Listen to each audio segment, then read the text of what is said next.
This podcast is sponsored by nobody. Hey dudes, welcome to Splat from the Past, the only 80s themed horror sci-fi show where things can get totally radical. Now today, we will be doing a tribute to the late great, gorgeous Carrie Fisher. I will be talking to Tanya D Zuke. A couple of weeks back, I had reached out to Linda Zuke, who co-wrote a book with Tanya called Our Blessed Rebel Queen. And she thought that she wouldn't be right to do a tribute about Carrie, so she recommended Tanya. And so I'll be talking to Tanya today. Tanya is a teacher, fangirl, all-around fangirl, and author, co-author of the book, Our Blessed Rebel Queen. And we're going to pay tribute to Carrie for the 45th anniversary of Star Wars. And man, Carrie lived an amazing life, even though it was really bumpy. She had a great life, you know. I mean, of course, you know, she did. She was Princess Leia in the Star Wars movies, and you know she did other great movies too, like Under the Rainbow, the Man with One Red Shoe, The Burbs. You know, she had that hilarious cameo in Austin Powers and Jay and Silent Bob Strike Back and so many others. I found out she did Agnes of God on Broadway, which I was not aware of. And of course, she did Thumbelina in Fairy Tale Theater. That was my first inkling of Carrie as a kid. And it's going to be a great conversation today. And it's a very emotional day for me because my best friend, Michael Kelly, aka Spaz, today's his birthday. He would have been 39. He died just 1 week before Thanksgiving back in 2014, a couple months before my car accident. He was a huge sci-fi fan, huge Star Wars fan. And all I can say is, rest in peace, Spaz. This episode is for you, buddy. I love you and miss you every day. And I wish I had spent more time with you near the end. So yeah, here is my interview with Tanya D Zuke.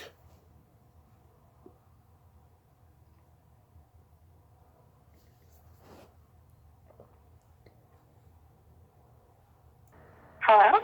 Hey Tanya, welcome to the show. How are you today? I'm doing well. How about you? I am just spectacular. This is such a great honor. Thank you for taking the time today. No, I'm quite pleased. Awesome. So, going back in time, I was reading up on you. You're a teacher. You have a PhD in moving images at the School of Film, Media, Theater in Georgia State University. And you love the nerdy fan culture. Did you so you gravitated towards film early on in your childhood, right? It's interesting. Film and television were guilty pleasures in my childhood. Yeah. They were things that were strictly regimented, and so they became the forbidden fruit that I became obsessed with. Nice. Do you remember the first movie you ever saw? First movie I ever saw was Fantasia. Nice. Actually, in theaters. Nice. So it's a cartoon movie. How about first live action? Honestly, I don't know. What are some of your favorites? Oh, well, obviously, you know, Star Wars is one of my favorite franchises, and particularly the original trilogy has a warm, fuzzy place in my heart. Other films that I love, Daughters of the Dust, Julie Dash film from 1991, I want to say. Metropolis, the original German expressionist film from the early 1900s by Fritz Lang. You can tell there's a trend here towards science fiction and fantasy. That's where we're at. Are you into Star Trek at all? So Star Trek was one of the few things that we were allowed to watch without limitation in our household growing up. I was allowed to watch as much Star Trek and MASH as I wanted to. So I totally grew up a Trekkie. Oh yeah, I'm a huge MASH fan too. I love that show. But Would you agree that the odd numbered sequels are the best ones of the Star Trek movies? I mean, I know fandom says that is true, and I think that there's definitely an element of that in terms of when they're taking themselves seriously and when they're not. Mm-hmm.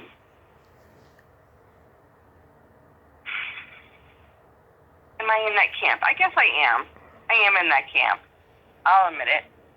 Yeah, 2, 4, 6, maybe even 8, I think are the best ones. And it's a very weird thing, how a franchise can get super successful, and then politics can be abound, behind the scenes, depending on which one it is. It's a very interesting thing. Absolutely.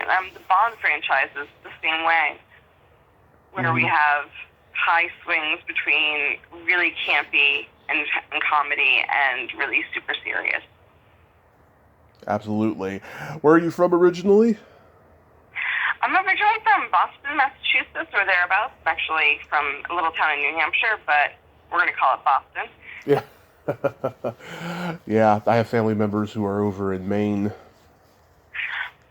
I feel that. Yeah.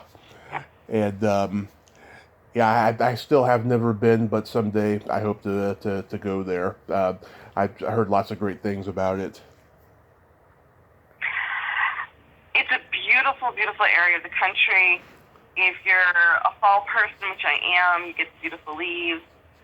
If you live there, you learn to love the winter. Mm-hmm. And then there's mosquito season. Yeah. So. Absolutely. Oh God, I hate mosquitoes. We get them pretty bad over here in Redding, California, especially during the summertime. I'll imagine so. So when did your fascination with Carrie Fisher begin? Was it because of Star Wars? So it was because of Star Wars. So when I was growing up, one of the things so I'm one of 9 kids, and the sister that was closest in age to me was a huge science fiction nerd. Mm-hmm. And when our parents went away overnight to go visit family or do whatever they were going to do, I don't really remember, we would rent the original trilogy and watch them back to back to back. Mm-hmm. And so that was just sort of a family bonding time between siblings. Mm-hmm. And it's one of my earliest memories of watching films, and certainly my earliest memory of Carrie Fisher. It was to the point where my nickname growing up was Ewok. So I was the shortest of them. So you don't have to give your age, but you didn't see any of them in the theater? Not the original trilogy, no. Yeah, I was younger. Yeah, I was born 2 weeks after Return of the Jedi came out. There you go. Which would make me 39. But yeah, no, I was a big fan as a child, and then in my teenage years, I call them my lost years, I kind of drifted away from the Star Wars fandom, and I came back to Carrie Fisher through wishful drinking, actually. Mm-hmm. Yeah, I did get to see the 1997 re-release in the theater, and I saw the 2015 movie in the theater, which I was like, God, this is Disney's vision, not George Lucas's, you know? I mean, George had his own hand in, like, let's play around with all the tech that he possibly could whenever he could.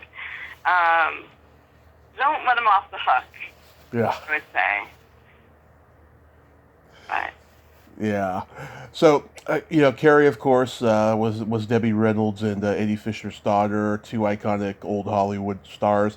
I was reading that she grew up reading books and writing poetry, but because her parents were in show business, did she always, know that she would be in the business?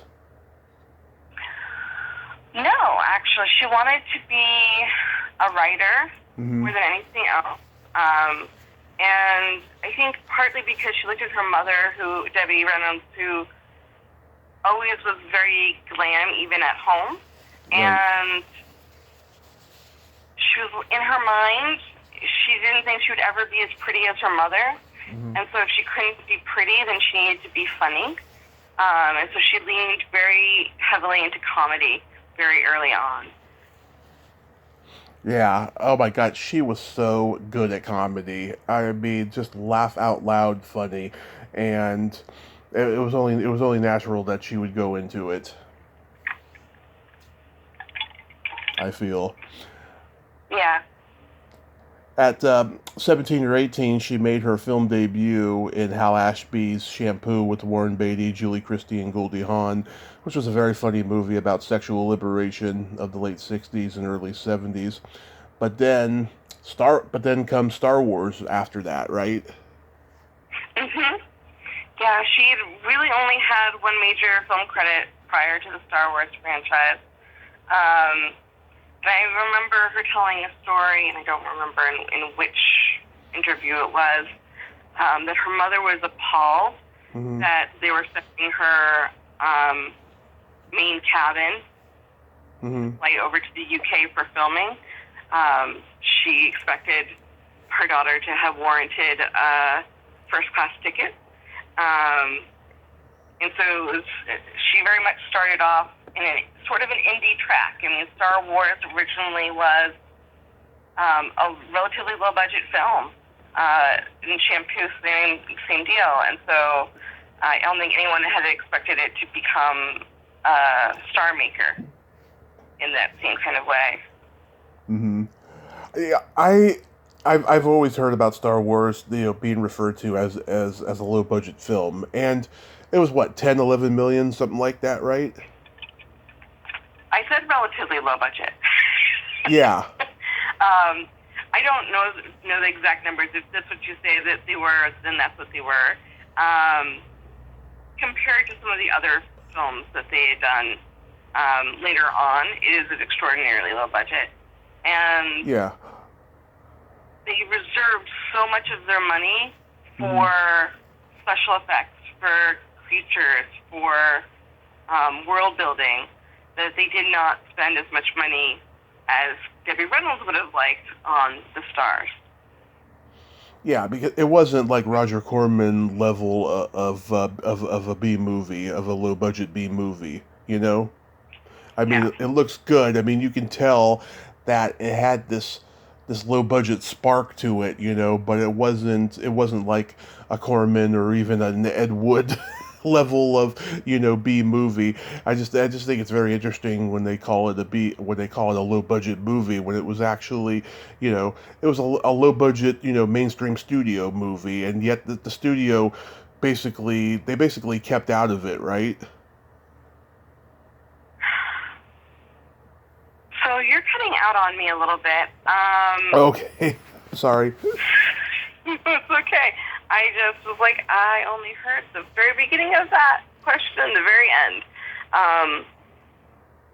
Okay, so yeah, so it wasn't it wasn't like, Roger Corman / Ed Wood level of low budget B. It had a look to it like it was, a big budget 20th Century Fox movie, but yet it was low budget for, the studio, and yet the studio kept out of the making of it because they didn't believe in it, right? Oh, absolutely. The studio was pretty hands-off from the get-go, Mm-hmm. good and ill. They saw potential, I think, Mm-hmm. for growth in the science fiction and fantasy market. It was heating up within the industry at that time, but they weren't heavily investing in it in either. I see. I know that Brian De Palma was holding auditions for Stephen King's Carrie in the same room as Star Wars. Do you know if Carrie Fisher auditioned for that movie too? I don't know. I don't believe she did, but don't hold me to that. Yeah. Because I know that Nancy Allen definitely auditioned for Princess Leia, and so did Cindy Williams. In fact, her audition is on YouTube. Mm. Because she had just done American Graffiti with George Lucas. Yeah. Now, it's been widely known that there was a lot of drama making the first Star Wars movie. I think maybe if this movie had only made 40 to 60 million instead of 461 million, I don't know. Maybe the other two wouldn't have been made. You think so?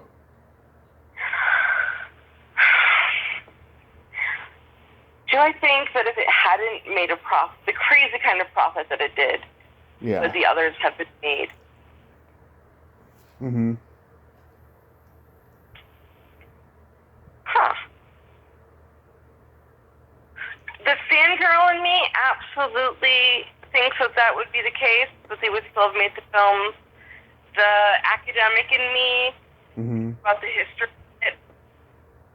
maybe, but they might have gone even farther on the shoestring budget. Yeah. I think Empire Strikes Back was about 18 million, something like that. Yep. Yeah, because I remember reading that like years ago. It's like I have all the budgets memorized for the Star Wars movies. Return of the Jedi was like 32 million or something, and George he self-financed all of them. Yeah, that he pulled together additional investitures. Exactly. Yeah. Yeah, the first one, it gets released Memorial Day weekend, 1977, and it's the post-Vietnam, pre-Reagan era of America, and it just explodes, and it, changes the culture pretty quick, But, I've always read different things. I've read that, she was embarrassed by the movie, and then I heard that she wasn't. Like, what's your take on that? So, for Carrie, I think there was several phases of her relationship with Star Wars and with Princess Leia character. Mm-hmm. I mean, certainly, I think, had she known the Cinnabon hairdo was going to become a thing, right, I think she would have put her foot down and demanded something different. Because she has been on record of that being one of the most unflattering hairstyles ever invented. Yeah. And I know that she had very much a hate relationship with the costuming for the film. Notoriously, there is the fact that she wasn't allowed to wear a bra during filming. And when she asked Lucas about it, he said that, you wouldn't be able to wear a bra because it would strangle you in space or something. And her bit about this was always that on her, in her obituary, she wanted it to read something in Moonlight, strangled by her own bra. Bathed in Moonlight, there we go, strangled by her own bra. But, so of course there's the whole Slave Leia, Jabba the Hutt killer Leia costuming. So I think, particularly with the Jabba the Hutt Slave Leia costume, she was very much embarrassed by that, and by the male reaction. We're going to go with that. To that costuming and to that sort of scene. That being said, later in life, she very much embraced Leia, which was basically her main moneymaker as far as income goes. And honestly, a way of her keeping track of people and, energy. And frequently stated that there wasn't really an ending between her as Carrie and her as Leia. That they sort of flowed into each other in ways that she really couldn't delineate anymore. Whereas when she first started playing the character, it was very much, this is the character, and this is me. Yeah. Yeah. I totally get what you're saying. Yeah, there was like this parallel universe between Carrie Fisher and Princess Leia, and like they became one and the same. Yes. And I think she embraced that towards the end of her life. Mm-hmm. Whereas I think she might have rebelled against it in her younger years.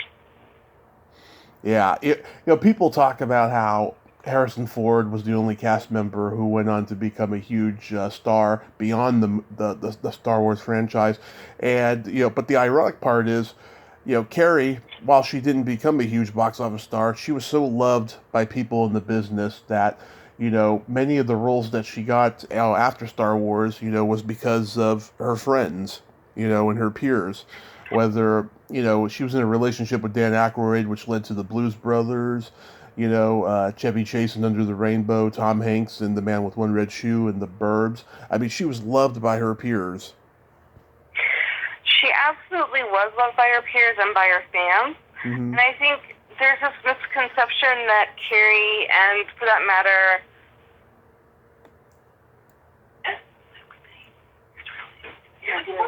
Mark Hamill, there we go. My brain just went. Mark Hamill. That Carrie and Mark just somehow left the industry for 30 years or 40 years. And that's patently untrue. They just weren't in front of the camera. For Carrie, she worked as a script doctor for over 20 years. Right. On major films. And of course, for Mark Hamill, he was a voice actor, playing the Joker, one of the longest-running Jokers ever. So we may not have realized we were hearing them, either literally with their voice or through their script, through their writing, but we have been enjoying their craft for a long time, just unawares. Yeah, and she never stopped working, I mean, even during the periods, with struggling with the substances and what have you, I mean, she was still always working. Absolutely. And some of her best writing, we will never be 100% sure if it's her. It's only through, getting a sense of her comedic style. I think The Wedding Singer and, So I Married an Axe Murder or Fast Action Hero, Sister Act. These are all films that she was a script doctor on, and you got to be like, which one's the Carrie joke? Because that was her specialty, was bringing in the funny and punching it up.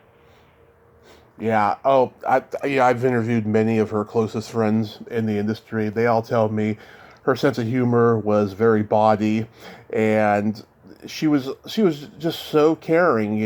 I mean, but it seems like that she never got quite a sense of herself as the way she should have. Is that true? I don't think that Carrie, like most people, see themselves the way the rest of the world sees them. Of course. And sometimes that's for the best, right? Right. Especially if you're character typed as a villain or something in Hollywood, not seeing yourself the way everyone else does is probably a good thing. But if you're someone like Carrie who has self-esteem issues and body issues, that perhaps is unfortunate. Yeah. Of the 3 Star Wars movies she did, which one is your favorite? Oh. All of them? Rip my heart out, why don't you? I mean, I feel like the original Star Wars, so A New Hope, be my favorite of hers. Just for the line of down the fly chute, the chute fly boy, and that whole scene. But I guess there's always going to be a part of me that mourns the third film in the sequel trilogy, as it was supposed to be her film. Yeah. And we didn't get it. She passed away before they got to shoot any primary footage for it. Yeah. Because that was the progression. The first one was a Han film. The second one was Luke. The third one was going to be a Leia film. And you can see moments where they brought Han back, that conversation with Kylo, that was supposed to be Leia's scene, right? Right. And so the moments were oh, that would have been so great. It didn't quite make it in the real one, in the version we got, but there's always going to be a part of me that mourns what that movie was going to be. Yeah. But I think the ones that actually made it out into the world as they were more or less intended to be, A New Hope has to be my favorite. Oh yeah, I totally agree. A New Hope is my favorite, and one of the reasons why I love A New Hope so much is because, just like Rocky, which was being filmed at the same time, it defied the odds. The odds were so against them, and it was just so groundbreaking. There was this post-Vietnam era of filmmaking that was just so, amazing. Same with Jaws, in '75. But also, this was the beginning of, commercial movies, of becoming, huge box office hits. It was very rare for a movie to be a box office hit like these, up until then. And I just love her chemistry with Harrison Ford in the movies. In the first one, and then Empire Strikes Back, they did it very well. I agree with most people though that in Return of the Jedi, you can tell her drug use was catching up to her, and I think it showed in her performance. Do you think so?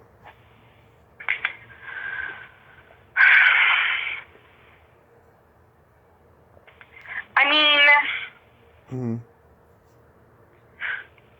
It's been a while. I will admit, it's been a while. It's been a quick moment since I've seen the original trilogy. Right. But I will say that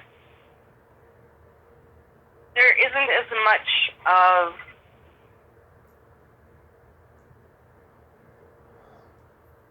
the sort of evanescence, like the comedy, the humor in that third film that we see in the first two. Right. The sassiness, I guess. Exactly, the sassiness. I couldn't have put it better myself. There was just something, I always think that when a person makes the third movie of the trilogy, there's always this, phoning in there, I'm completely over it, It's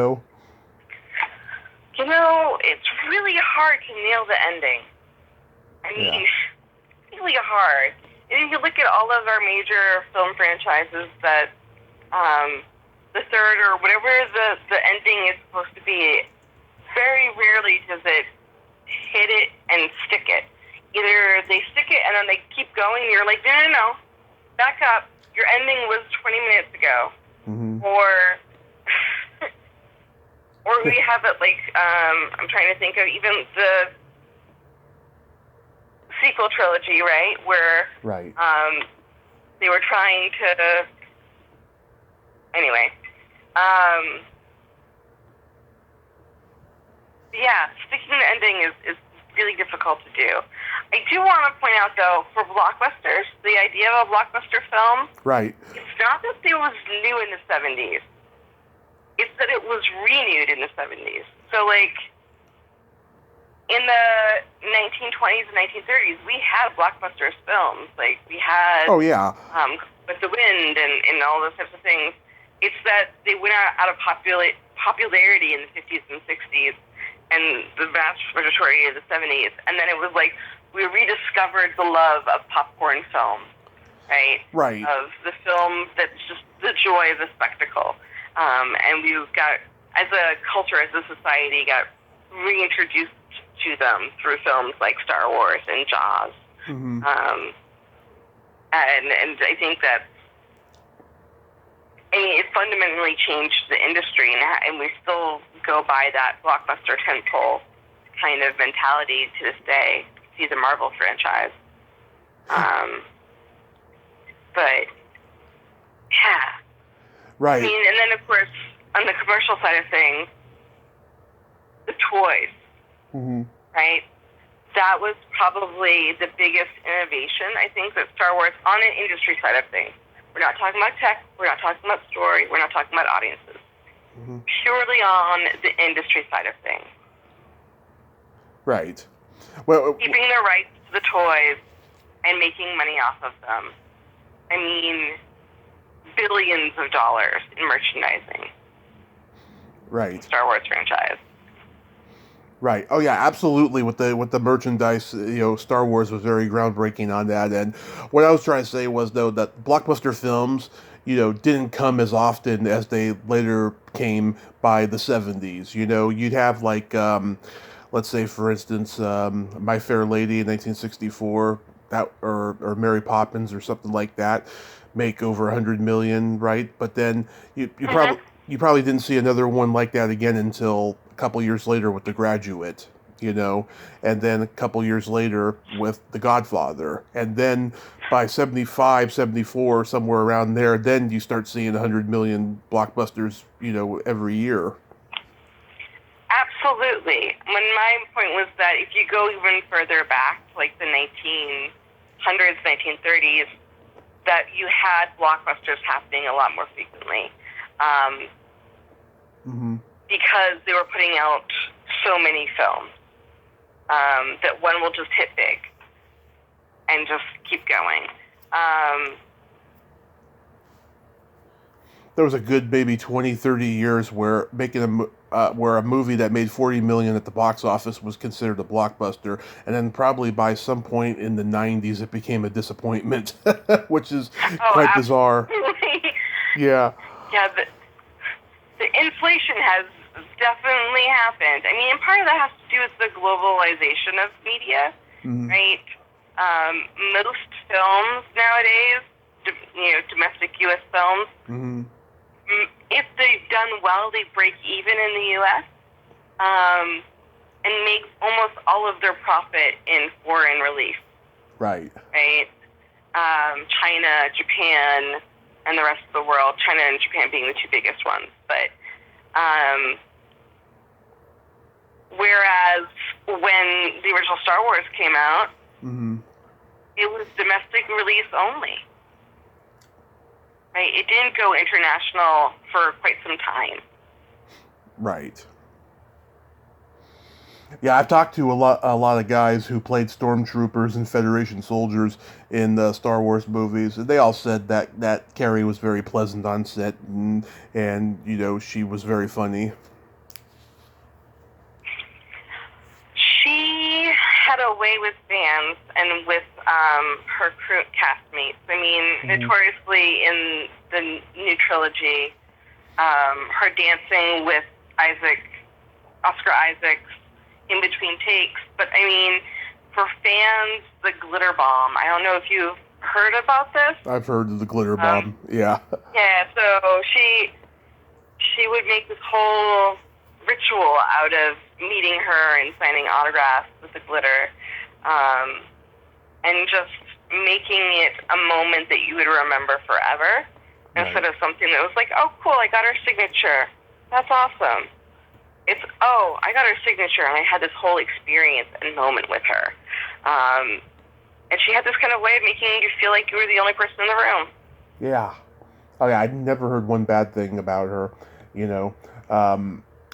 She just had, a big personality, and, maybe it came from, both of her parents or what have you, but she was just a wonderful person. Yeah. So, absolutely. So let's talk about our blessed rebel queen. How did you get involved with this project? So how did that happen? Okay, so my wife and I were at Walt Disney World when Carrie and Debbie passed. And so Carrie had passed like 2 days beforehand, and we were at Hollywood Studios. And we were there for the Star Wars Spectacular night show thing. And I was hoping that they had put in a tribute to Carrie. And while we were waiting for the show to start, the news of Debbie Reynolds passing happened. It hit the internet.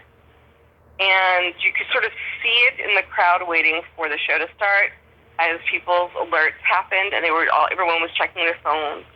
And it got incredibly quiet. Mm-hmm. And I can't express how weird of a feeling it is to be at Disney World with a crowd of probably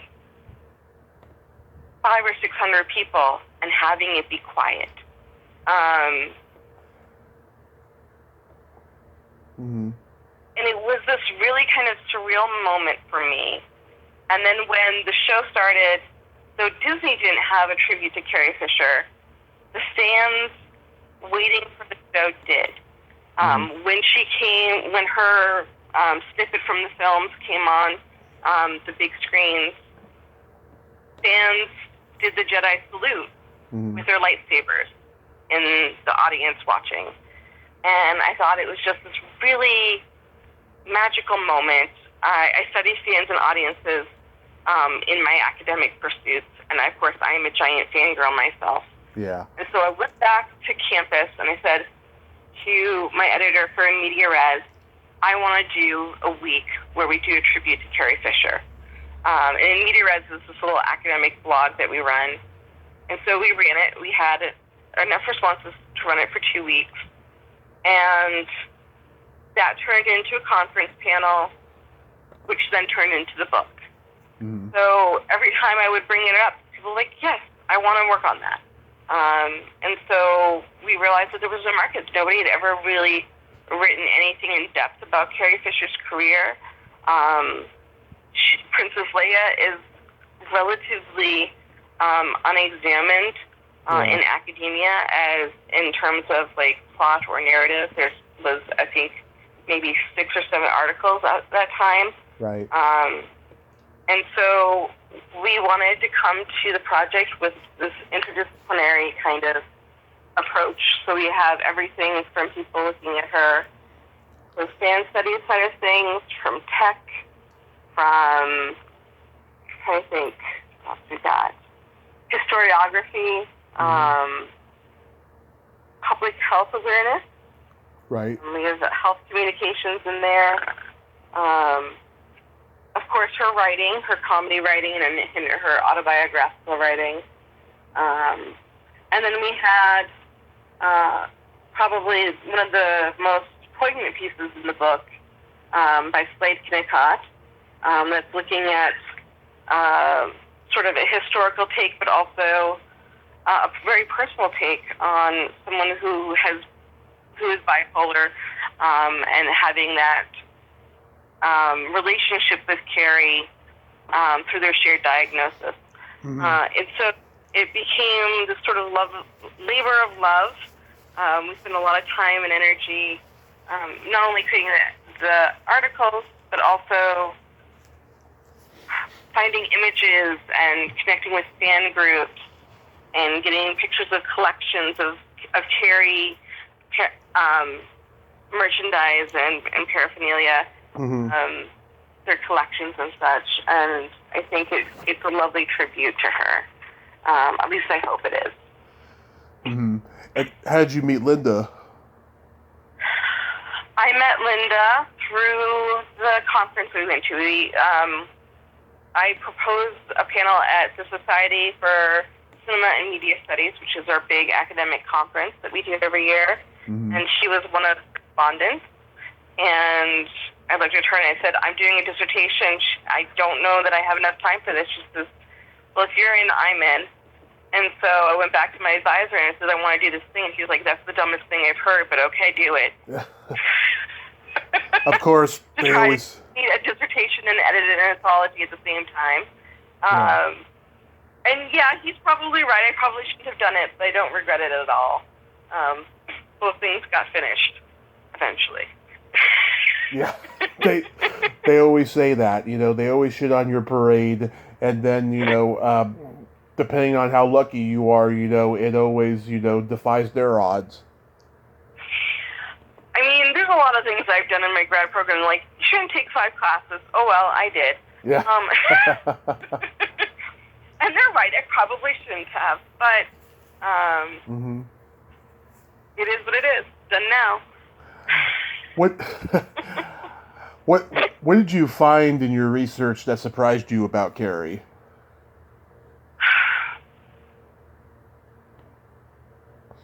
I think what surprised me the most was the thing that I couldn't find. It's the one chapter that I wish we had in the anthology, and that is, no one's really ever written about her script doctor work. Yeah.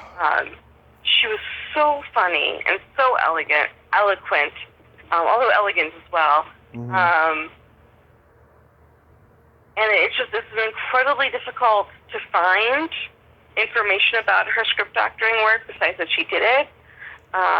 Partly because the industry likes to keep a cap on that kind of documentation.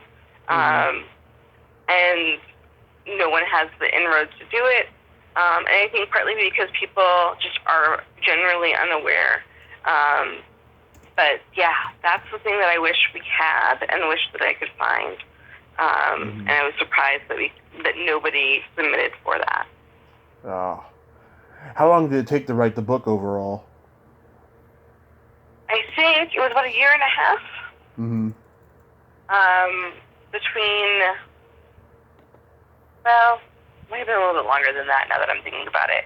I think it's probably closer to 2 years between that first conference and the book finally coming out.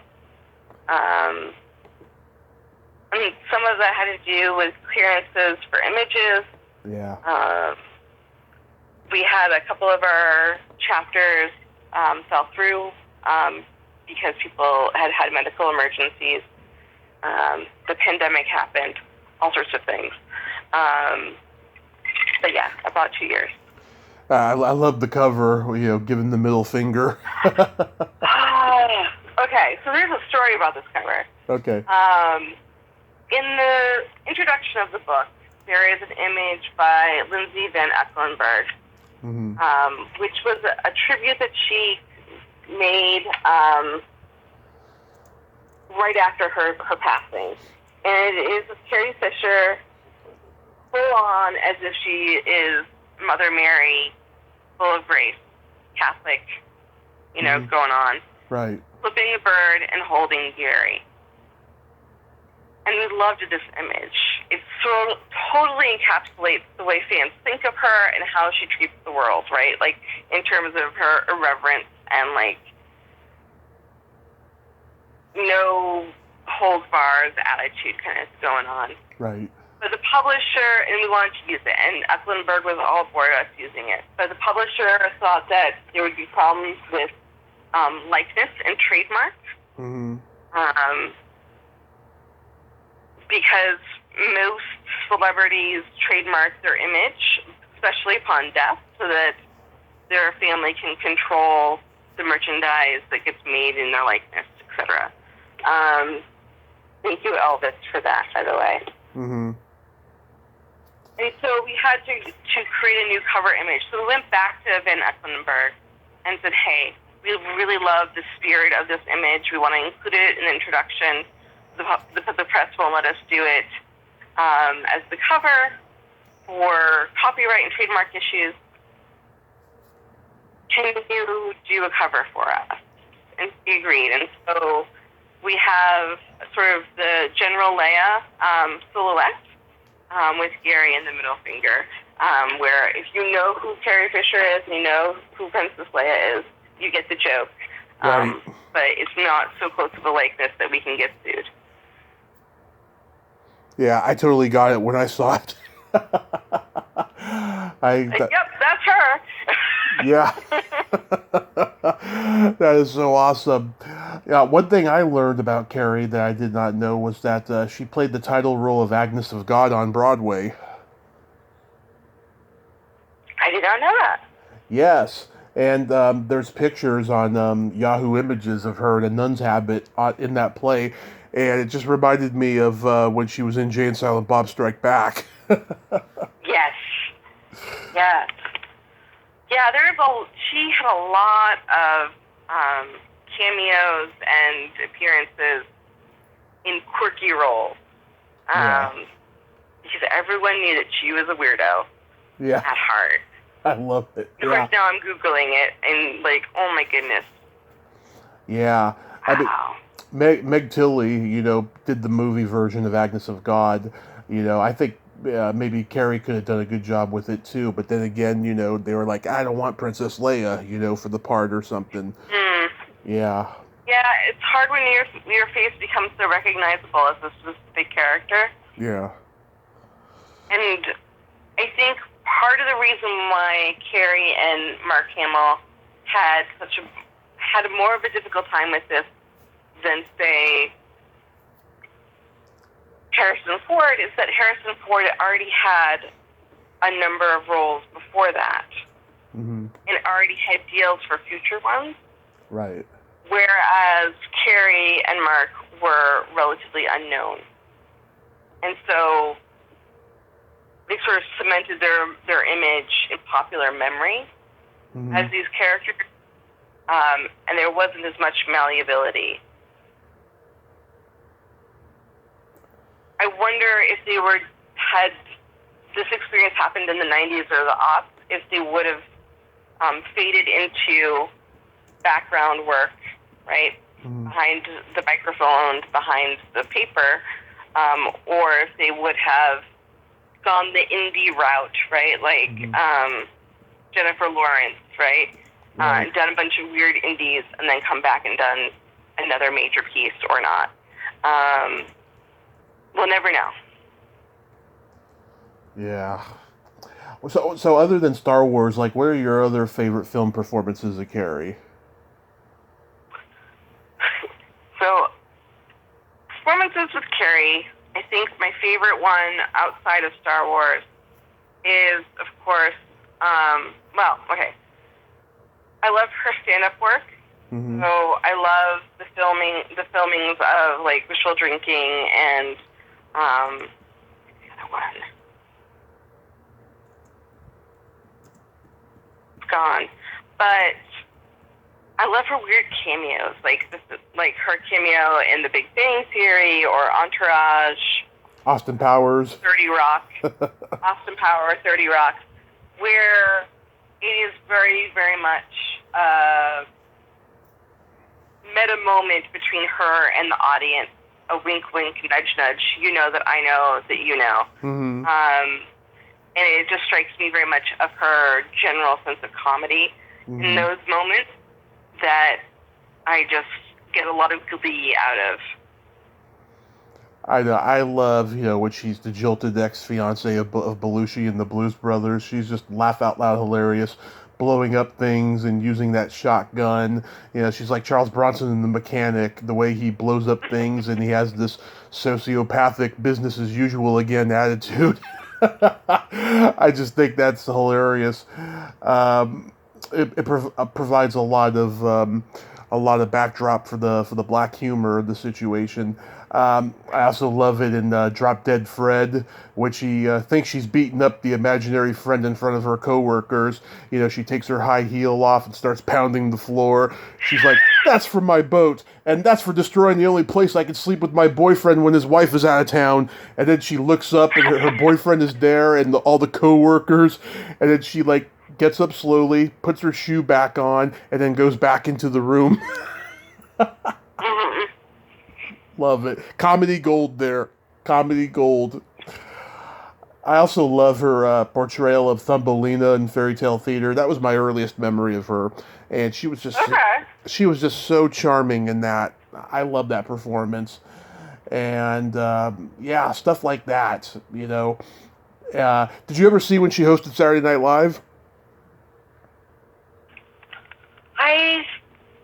Yes.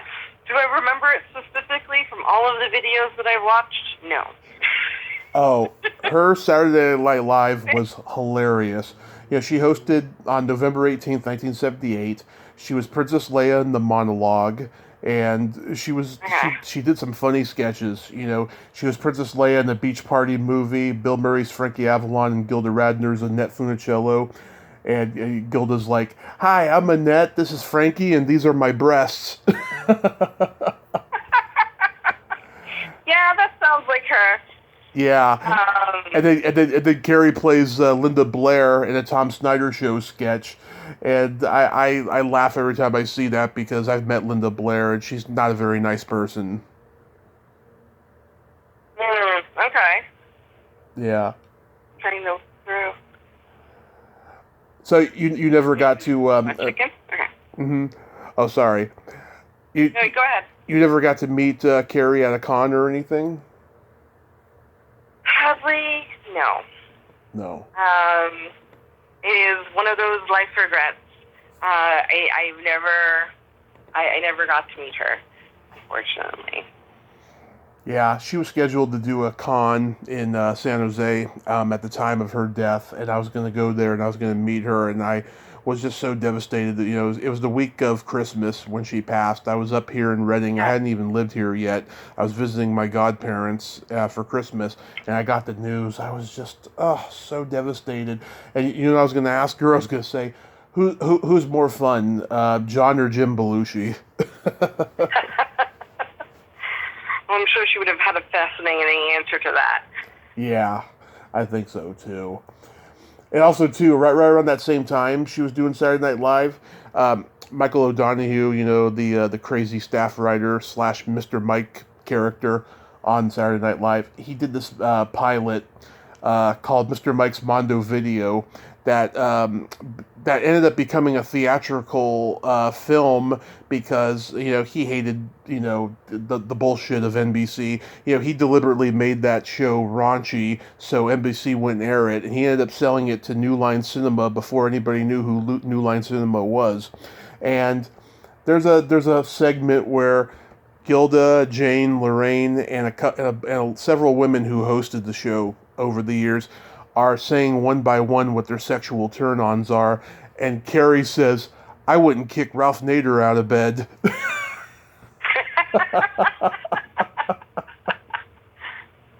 Fair enough. Yeah. I love that. That is just so awesome.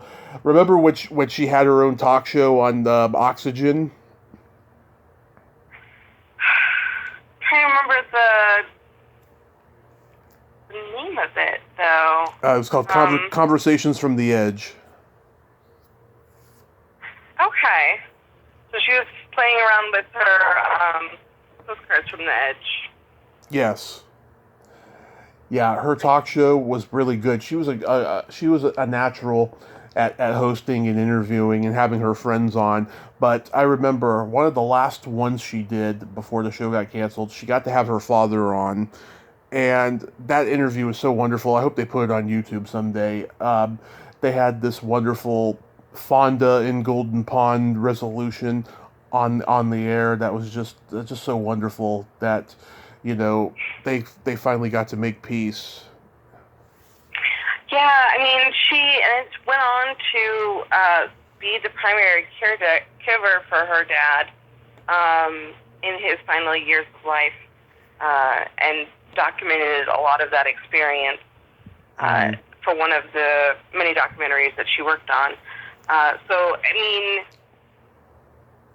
it's wonderful to see, especially since she had such a rocky relationship with her dad up until that point,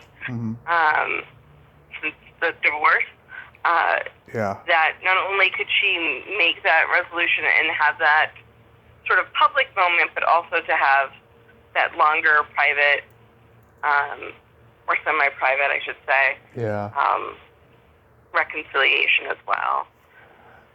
Do you think she ever made peace with her mother? I think when you look at their final doc that they worked on together, that there was very much a love between her and her mom. I think that every mother-daughter pair have their own issues. Right. But I definitely think that they were good friends by the time that they passed. And I say they because they were within a week of each other. So yeah, I guess my short answer to that is yes. I think that her and her mom had come to an understanding. Oh, that's good. Yeah, I know her mother was pretty devastated when she passed, and then she passed not long after that. It was, Mhm. it was so awful. So are you gonna write another book? As an academic, I always say yes, Mm-hmm. because that's the standard answer. My research more recently has been on queer independent media, particularly podcasts and web series. Mm-hmm. So I've been working on Carmilla, which is a Canadian web series, and Welcome to Nightdale, which is a podcast here in the U.S. And so that is in process. And then my partner, my wife, and I have done some work with interactive fiction for Universal Studios. So, Nice. Any cons you're gonna go to soon? well, here in Atlanta, we have Dragon Con every Labor Day weekend, and as is our ritual in our household, we will be attending. We are not going full-out costumes this year, but I am still going to do my Rebel Princess Leia mashup. And we do Professor X and Magneto at Dragon Con as well. Nice. Yeah. Last October, I went to my first con in over a year and a half since the pandemic. Now I'm going to one this weekend. I'm a big fan of horror, and I love the old creature feature horror films, and so I go to this creature features horror con in the Bay Area every year. And so it'll be great to get out there again and see some guests I've had and everything. Yeah, I love cons. I started going later in life. See, and I came to cons in college, so it's been most of my adult life has had a con, at least one con a year. And the more disposable income I get, the more cons I go to. But I think my first con was actually in Anime Boston. His first year. Mm-hmm. Now that con is, I think, the third or the fourth largest anime convention in the U.S. Long way from 4 rooms in a hotel. I wish I had gone when I was a kid. When the celebrities weren't charging and stuff, and it was a lot smaller. Just my parents didn't like horror. So they didn't want to take me, and the cons weren't as big as they are now. I mean, there's a good and bad side to the cons now and stuff, though. But I try to focus on the good stuff. I'm a lot more selective with which ones I go to, depending on pricing and whether I know whether or not I'm going to be in line for 2 hours. With certain people. Or if I like to have a conversation with them. I like to go when there's nobody going to be going to their lines at the cons. If they're not a huge draw. Absolutely. Every year there's always one big name at Dragon Con, and every year I'm like, oh, I really want them. And then we look at the line and go, nope, it's not worth 3 hours. Yeah. A couple of people I was in line... Not even the money. Yeah. A couple of people I was in line for a couple hours that were worth it were like, I met Pee Wee Herman in 2019. Paul Rubens. That must have been fun. Oh, yeah. Oh, he was great. I remember he stood up just before it was my turn and said, I know this is too much information, but I really got to go to the bathroom. And they were like, oh, come on, we've been waiting. He's like, okay, 10 more people. And then I was next. and then the... Nope, okay. Yeah. And then the other one was Robert Englund, Freddy Krueger. Okay. Yeah, he was great. I think... Go ahead. He likes to talk to everybody for 10 or 15 minutes. He's a talker, and he wants to give everyone their time's worth because he appreciates them so much. Yeah, see, I think my favorite meeting and signature was probably at Anime Boston more than a few years nowadays. We were fortunate enough to be able to meet some of the original cast from the original Godzilla movie. Original? Which one is that? The 1954 Godzilla movie. Oh, really? Yep. Nice. So they had the lead from the film, Akira Takarada, and the man who was in the Godzilla suit, Haruo Nakajima, and I had to look them their names specifically because I'm going to drop them. Yeah. They were there for Northeastern University, was hosting them. They put up some of them for their flight over, and they screened the original Japanese cut of the film. We had a Q&A with them afterwards, and then we were running around the dealer's room, and they were at a table signing, and there was nobody in line. And I looked at my wife, and I said, "Do you want it?" She's like, "Yeah, let's do it." And it was the best experience I think I've had with a signature, even through translators. Akira was the most well-preserved elderly man you could ever imagine, and still thought he was 20 and a ladies' man, and flirted with everything female with his two legs. And then Haruo was like the most grandpa person you could imagine. He was that. Like, so, like, humble and, like, grandfatherly, like, I don't know. It was great. Yeah, that's probably the best signature experience I've ever had at a convention. Yeah. Oh, I know a couple of Japanese sci-fi movie actors. They both speak English, though. Linda Miller from King Kong Escapes. She's wonderful. I met her at that con last year, and I had interviewed her in 2019. And Carl Craig, who was the little Boy Scout, the main little Boy Scout in Destroy All Planets, which was kind of a Godzilla type of Japanese sci-fi movie. Yeah. One of the kaiju. Right. Yeah, I played on TV a lot back in the day, and it still does on the creature feature shows. Yeah, Linda is just wonderful, though. I sent her a Christmas card this past Christmas season with a couple dirty jokes in it, and yeah. Oh, if you tell celebrities dirty jokes, you'll be their friend for life. They just love it. I guess it's because when you're in theater and you're working together in a long period of time, and it can be so tedious. They tell each other dirty jokes, to pass the time because it breaks up the monotony.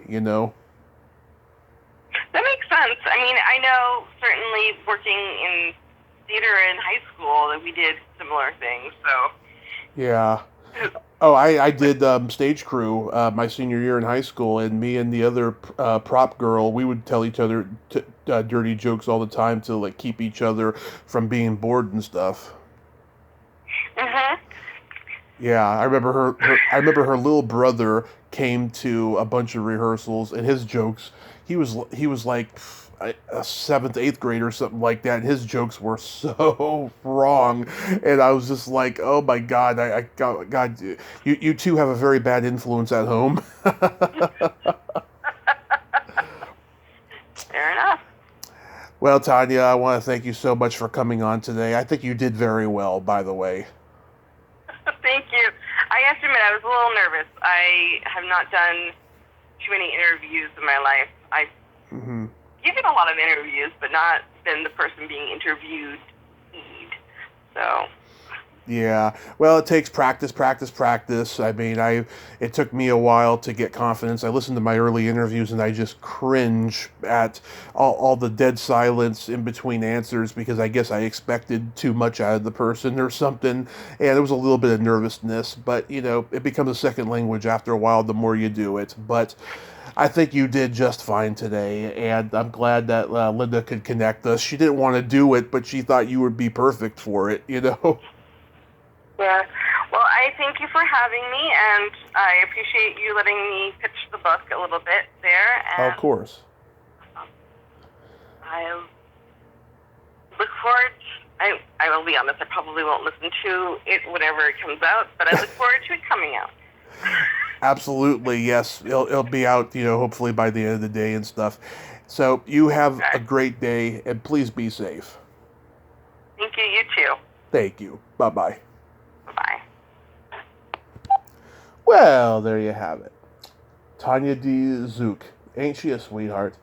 Oh, she is so awesome. I love fangirls, when, they can agree to disagree or have a certain point of view and stuff, The fan culture has become so toxic and tribal over the years, but she represents the good side of it, so I'm glad that Linda could connect us, even though Linda didn't want to do this, she thought that Tanya was better suited, and she was. Wow, she's got a lot of knowledge.